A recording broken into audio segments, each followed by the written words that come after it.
Yeah, the special relationship has a very significant impact in terms of the positions that the United States takes on the key legal issues involved in the conflict, references to the 1967 war.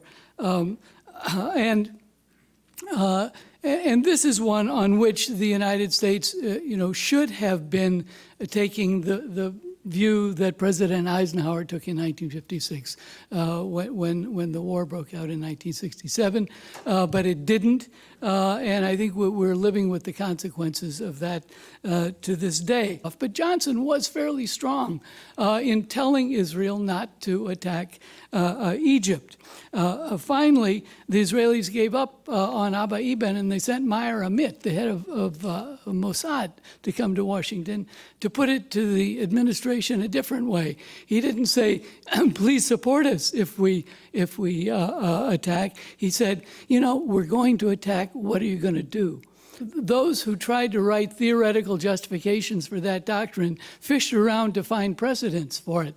And the only one they found was the 1967 war, which of course was a false precedent, but that was the only precedent they could find in recent state practice for the proposition that it's okay to invade in substantial anticipation. The other major issue is the question of Palestine's status and whether Palestine is a state.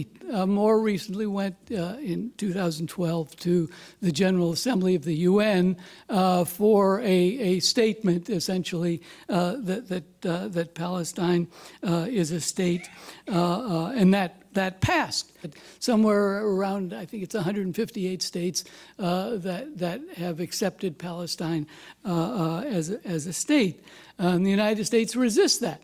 And says, well, Palestine can't be a state until it negotiates that with Israel. The issue of settlements, another one on which the United States position has been very uncertain, let's say.